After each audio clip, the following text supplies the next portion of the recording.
Welcome to Coffee Break with Rachel V. Hill, presented by Superbook Sports. Taking a daily look at the biggest stories in Denver sports and interacting live with you, the Coffee Break fam. So sit back, relax, grab a cup of joe, and enjoy your coffee break. Here's your host, Rachel V. Hill. What's going on, everybody? Happy Monday. My goodness, Sunday Night Football. Zach Wilson, could he actually be the future for the Jets? It's going to be an interesting conversation of course, the Jets come into Mile High City. Nathaniel Hackett returns to Mile High City this weekend, but there's tons to break down. We also need to talk about the Buffs, you guys. Okay, what? Didn't expect that to come out of nowhere. I'm walking around Estes Park, Colorado, and I'm like, we need to find a TV ASAP after they were down big in the first half, start to come back. And of course, unfortunately, just can't figure it out. Caleb Williams, the talk of Denver right now. George Payton was obviously in the building up in Boulder on Saturday. Are you guys looking at this Broncos win as they just gave up the future in Caleb Williams? Or are you looking at it as, hey, we always want to win. No matter what, a win is a win. We will take it. Andrew Mason's going to join us here in just a little bit. You guys, good morning. We're going to read the comments real quick. Okay. Catherine said, I honestly don't care if they win or lose, but win the games you are supposed to win, be predictable, and I'm happy. We all like a little trust, right? We like to know what we're getting ourselves into. It's like when you look at a little relationship, you're like, hey, I know you're going to be trustworthy. I know you're going to pull out the games when you need to. I'll be happy. If you lose to the Chiefs again, well, we didn't expect you to beat the Chiefs anyways. Happy for the young guys. They made plays and were exciting to watch. Bring on the return of a Hack Super Story Sunday. Who watched the game last night, first of all? Zach Wilson, he put on a show. He went toe-to-toe with Patrick Mahomes. I don't know if you're a Jets fan, if you could have asked really for a better game. Obviously, you want to get the win. But the fact that Zach Wilson went out there and was able to kind of rally and not let Patrick Mahomes and the Chiefs team just walk away with it, thought it was fascinating. I love that Aaron Rodgers actually showed up for the game. He flew in from LA. You know, he's doing all of his PT stuff, and he's hoping to rejoin that team after the bye.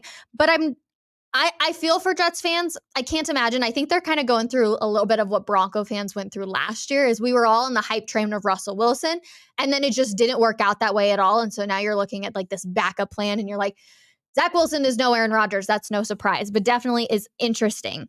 Obviously, we should be losing to get Caleb. Okay, always go for the win. I love that people are torn on this one. Will Peterson's going to join us later this week because I am not on the Caleb Williams bandwagon just yet. A lot of people obviously are. I am not, but I do think that Sunday's game is going to be very interesting for the Broncos. Nuggets Media Day is also going on right now, you guys. Lots of good stuff. Apparently, the rookies are all being asked if they've met Nikola Jokic yet, and they're all saying no, they haven't. We know Nikola tends to stick to his own, kind of just self, and he flew in over the weekend. There was a picture of him at the airport in Serbia as he was getting ready to head back out for the season. I cannot believe Nuggets basketball is going to be here literally before we know it. Let's move into the Buffs. What did we learn about the CU Buffaloes? I am shocked. I think this is almost the exact same feeling that I had about when they beat TCU, right? We're not going to take too much away from TCU, but we thought that TCU was just going to absolutely roll it. Buffs come in and win and beat TCU. I thought USC was just going to stomp the Buffaloes after what Oregon did last week, but Coach Prime was right on when he said, you know what, that was the worst game we were going to play all season. We're going to be better. And in fact, they were. Heck of a game from Shedeur Sanders. We're going to talk about the Caleb Williams stuff, you guys. I get it. I get everybody wants to talk about it, and I want to hear your comments. So while I start talking about Shedeur, tell me what you think of Caleb Williams. Are you all in on him? Are you like, he is going to be the next Tom Brady, Peyton Manning, he is going to be the next Patrick Mahomes? Or are you saying this is another kind of flip of the coin, and who knows what we could get out of this first round pick? Let me know in the comments. Let's chat about Shedeur Sanders. Holy cow. This kid, he just never gives up. And I think that's something you have to give a lot of credit to Coach Prime to. Whatever he says in the locker room, it sticks. Whatever he is saying, it really does stick in that locker room, and he doesn't give up. And I love the quote from Coach Prime, where he's essentially coming out and saying, if we would have got the ball last, we were going to go down and score. We knew that. Everybody in here knew that. His team knew that, he said of his son, Shedeur Sanders. I love that, you guys. I love that Coach Prime has so much confidence in his son, as he should, because they have proven time and time again that if you give the ball to Shedeur, things can happen. Now, I also love that Shedeur kind of took the whole, this is on me mentality of, I wasn't controlling the game clock correctly. I wasn't getting things off. That's why they were burning stupid timeouts, and Prime had to call him. I like that approach from him, and it sucks because honestly, the momentum had shifted, you guys. That fourth quarter in Boulder was absolutely electric. The momentum had shifted. If they would have gotten the ball, I think that they would have gone down there and scored. And so I don't know. What did we learn about the CU Buffs? I think we learned that they're better than a lot of people were getting them credit for after the Oregon game. Do I think they're going to go into the college football playoffs? No, I don't. Do I think that they could do it next year if they keep a lot of the same players? Yeah, because we're learning that this team has a lot of fight. They have a lot of dogs on their team, and they were missing Shiloh Sanders and Travis Hunter. Two major players for this team, and they still put up one heck of a ball game out there. I loved it. I was excited about it. All right, moving on. Tell me what we think of Caleb Williams. Let's see. You did fought indeed. Prime could wake people from comas. Yeah, they could. I see lots of people are still a little frustrated about the Denver Broncos too in the comments. It is kind of interesting. We're going to get into a lot of that with Andrew Mason, who is down there in Chicago too. But yeah, it's unfortunate. I will say that. Caleb Williams, though, I'm not on the whole bandwagon just yet. I often think, I don't know.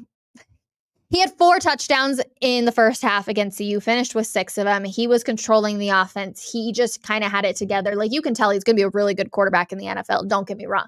But here's my thing with this Denver Broncos team. There are so many problem areas when it comes to this team that I'm just like, all right, even if you get Caleb Williams and you go all in on Caleb Williams, that does not mean that this team is going to just flip a switch and everything's going to be better. There are so many problem areas. They're going to I think the Broncos, you guys, I don't know how I should feel about this. I'm so happy they won, but to be honest, they shouldn't have won. I almost think that the Bears almost threw this game away, right? They should have just kicked the field goal. Then who knows what would have happened. Like the Bears lost this game. I don't think the Broncos necessarily won it, even though I know they had a 24-point comeback. We're going to get into the whole sleeve talk of Sean Payton too. But I just really kind of do look at this game as the Bears threw it away. I don't even know what games they were playing on the 4th down. It didn't even make sense to me. Okay, you're trying to see if Denver's going to jump off sides. Denver obviously knows you're going to do that. So everybody's going to be rock solid right there. And then we're kind of like, okay, are they actually going to go for it on the 4th and 1? I don't really know what's happening on this play. I think you always play it safe. It's not like the Bears have a fantastic defense by any means. You should have just kicked the field goal if you were Eberflus out there in Chicago. I hated it. I loved it as a Broncos fan, but if you're a Bears fan, I feel like you're so frustrated. There's so many questions that Eberflus was going to have to answer. And I think that the Broncos walked away with a lucky one. Otherwise, they would be 0-4. And that's a bummer. I don't think that Caleb Williams can come in here and save this team. And everyone's like, well, we're here because that's going to be the next 15 years. How often does that actually happen, you guys? That's my thing. I know it's a flip of a coin. You could see Caleb Williams could be the most fantastic quarterback. He could be the next Tom Brady. He could be the next Peyton Manning. Yeah, but if he's getting pummeled every single weekend because of the offensive line and how atrocious this offensive line is for this Denver Broncos team, well, then he's not going to be able to do much. I'm glad he's young. I'm glad he could run, but this offensive line is absolutely terrible. And, the false starts that they have, and Sean Payton even touched on this a little bit. Let's just go into this. We've got to clean up the penalties. That's driving me crazy. It's something that has to get fixed. There are a number of things that we have to clean up. And then he goes on in a different question or a different question and answered. I hated 3rd and 1 false start. To go from 3rd and 1 to 3rd and 6 is nuts. Even when you get the defense shifting and try to draw you out off start, our discipline, needs to be better. The Broncos offensive line, for how much money they put into it, the fact that every single person on that offensive line yesterday, except for a guard, Ben Powers, had a false start. Are you kidding me? That is just terrible. McFlinchie, we've been calling him it. McFlinchie strikes again. I don't know. You guys, next year, McFlinchie is supposed to make $18 million from this team. $18 million. So I'm glad he's got a full season to be able to figure out and not move. And I get it. He didn't play in the preseason. That's great. But you are supposed to be a veteran in this league. You are not supposed to go out there and have 2 false start penalties on yourself. No, you are not supposed to go out there. And for the fact that they had him on 3 and 1, 3rd and down no matter what, you guys are supposed to be rock solid. And I feel like there's some talk going around that, Russ is getting blamed for the cadence and stuff. And there is a lot that goes into it. You have to be rock solid. This is why preseason games are so important, so you can figure these things out. And I know things are changing on the fly a little bit, but you're going to get paid $18 million next year. There's no way you should be doing false starts, especially when you're supposed to be the leader of this team. And yes, he led the team with false starts yesterday. So disappointed on that front again. We also do need to talk about this because everybody was texting me last night being like, have you heard anything on Javonte Williams? Is Javonte Williams going to be okay? Have you heard anything with Javonte Williams? Is he going to be out? Luckily, you guys, we never live to see an injury, but we do have an injury update on him. He left the win in Chicago with a hip injury, which he suffered a hip flexor per source. He's not expected to miss much time, if any time at all. So I was like, okay, well, what do you do to fix a hip flexor?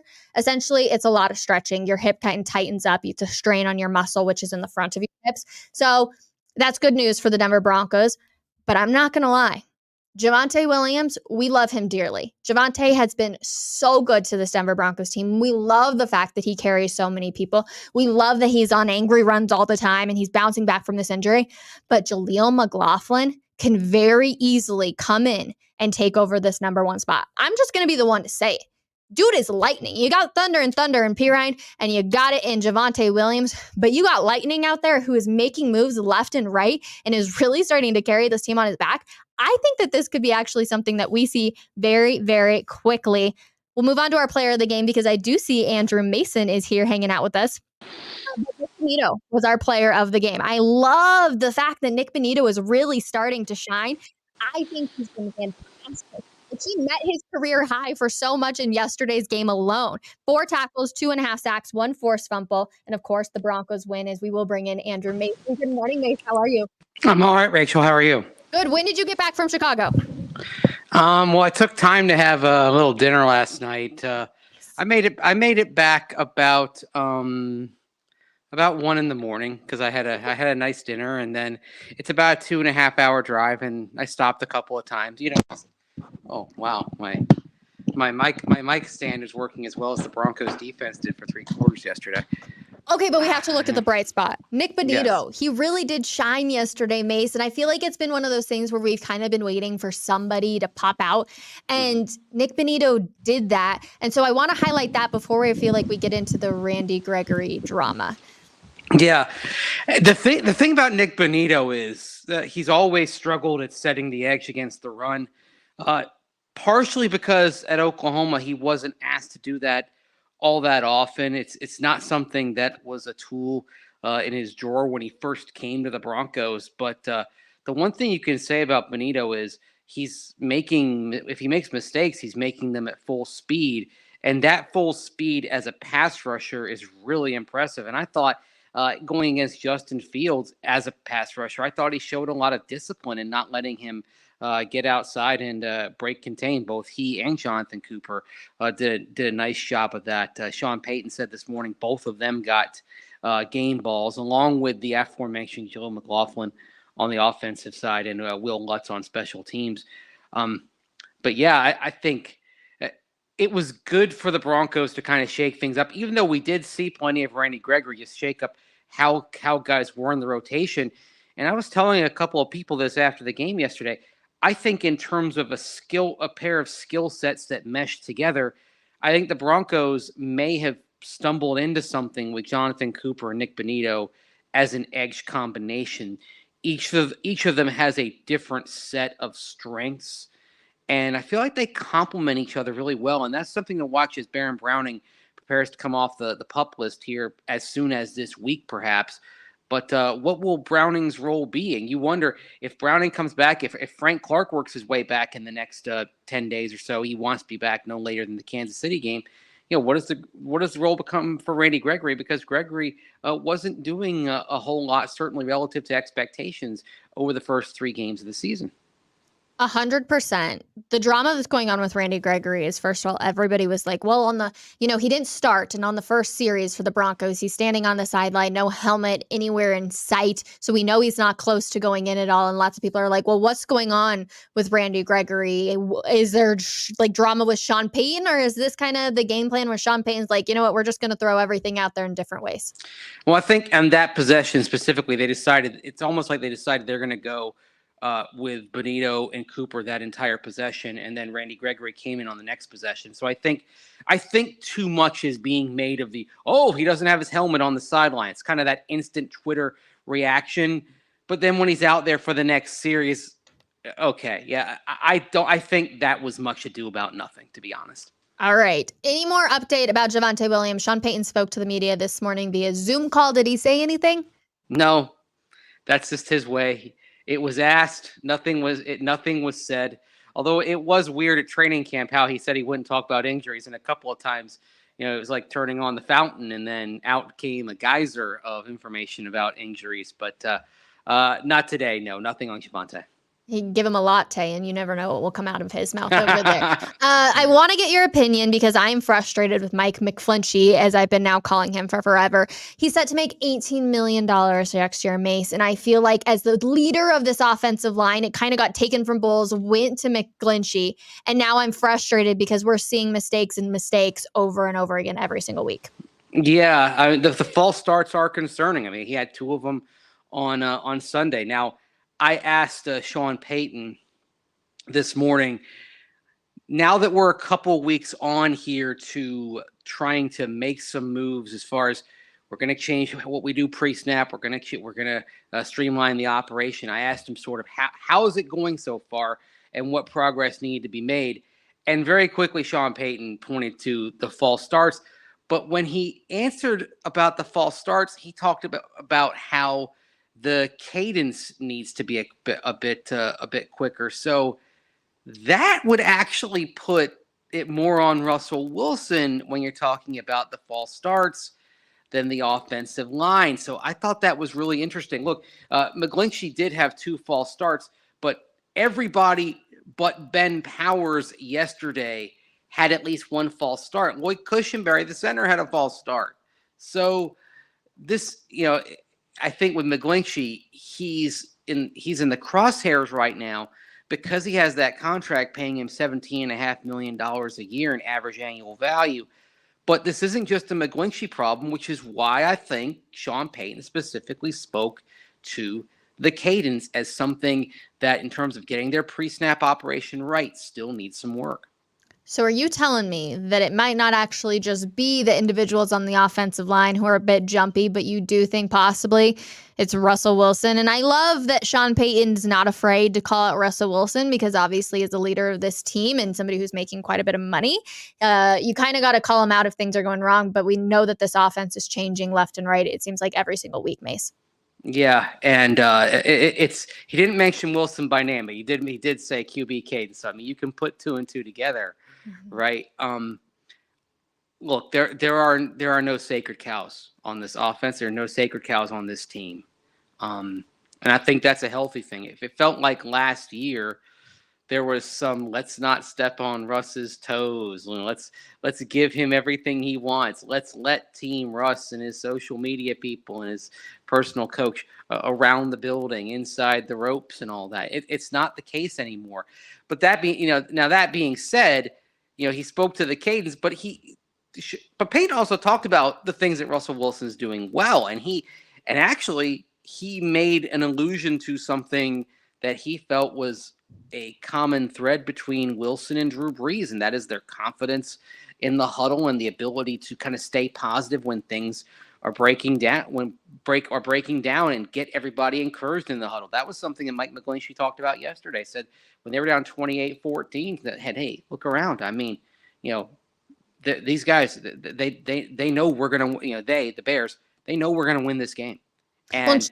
Yeah, and honestly, like I kind of started to feel the same thing as well. I wasn't in the huddle, but you could sense the unease in Soldier Field as the Broncos were starting to come back. It was actually very similar to the feeling that you got when Washington was coming back a couple weeks ago in Denver. Like that everyone's sphincters tighten. Like, oh God, here we go, and it was interesting to see the Broncos be on the other side of that.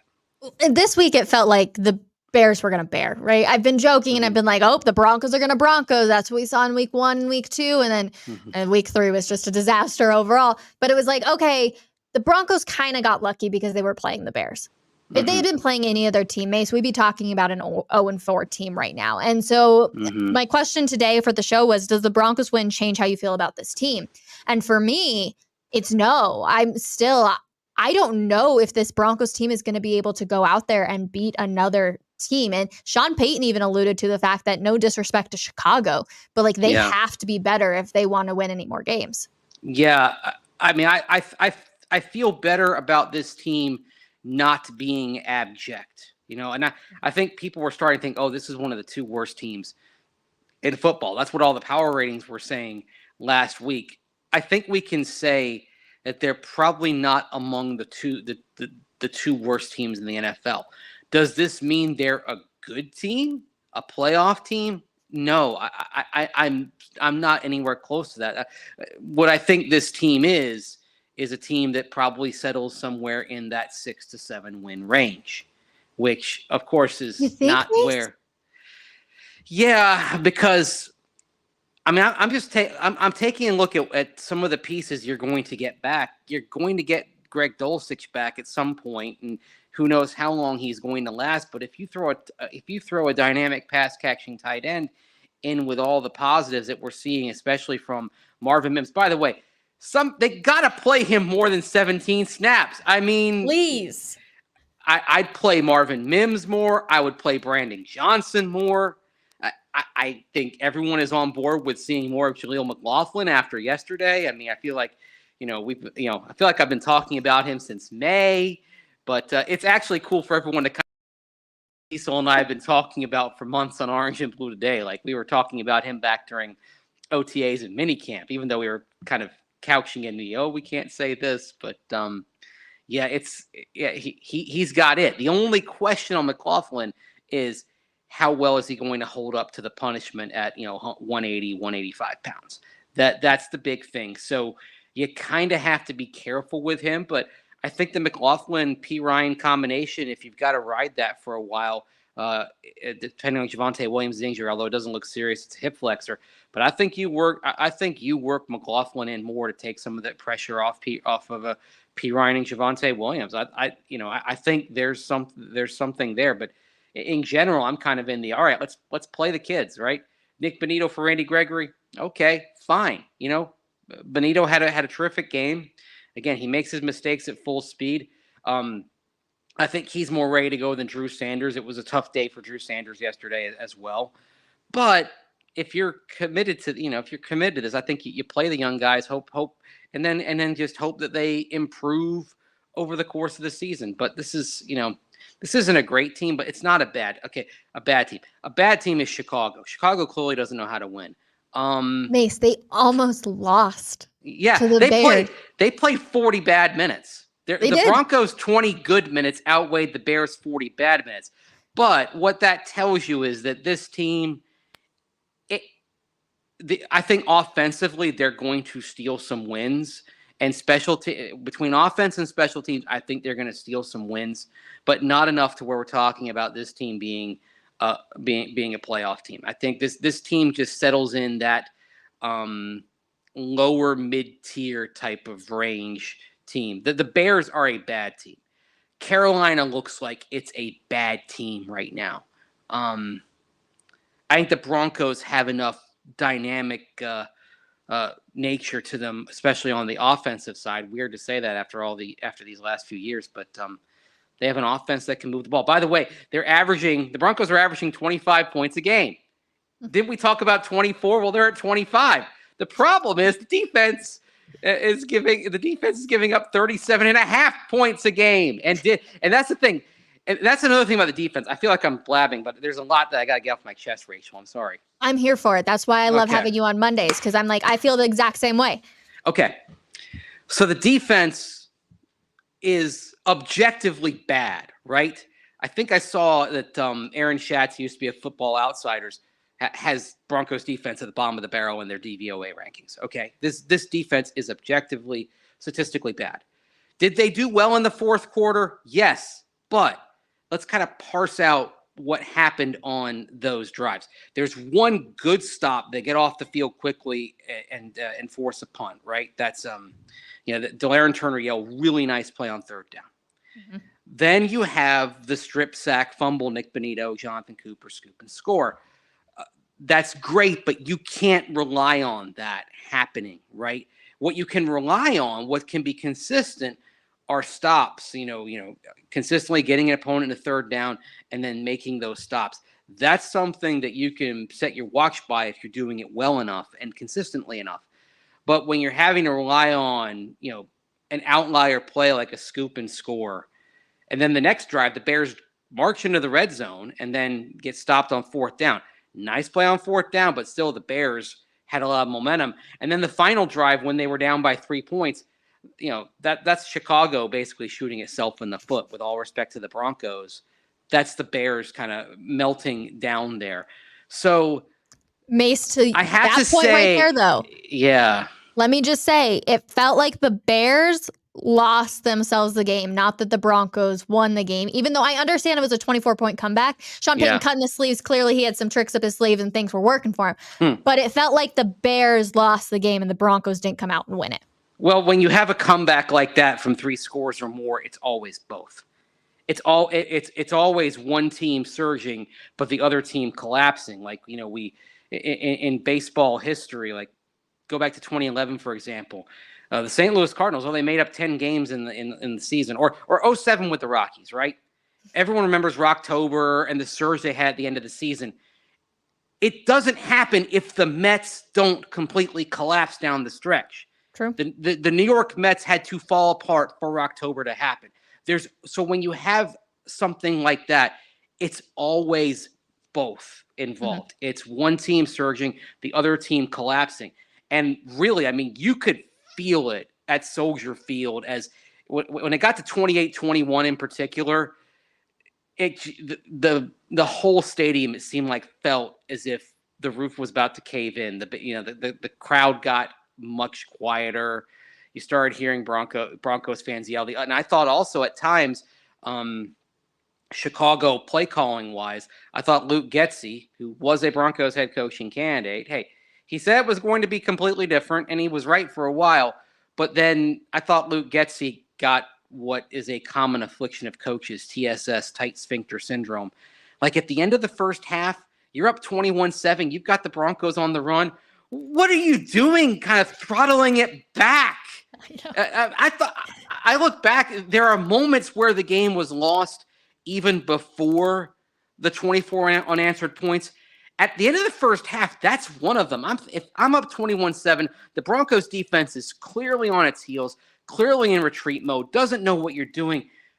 Good grief, attack. You're 0-3. What, you're 0-3 for the first time this season. You got an opponent on the run, and Getsy and the Bears just decide they're huddle. It's under 2 minutes. They're huddling up. They're taking their sweet ass time, and it's like, what are you doing? Bears are gonna bear. Yeah, exactly. And moments like that add up to the Bears now having a 14-game losing streak. I mean, that is a team that clearly has no clue how to win football games in the NFL. None. Tough. Mace, the comments say, we love you. I love you. Thank you so much for hanging out with us here on Coffee Break this morning. Tomorrow, you guys, I'm actually going to be giving credit to George Paton. It doesn't happen very often, but I need to give him credit. We'll talk about that tomorrow, 10:30 a.m. Get back to work, everybody. We'll see you then.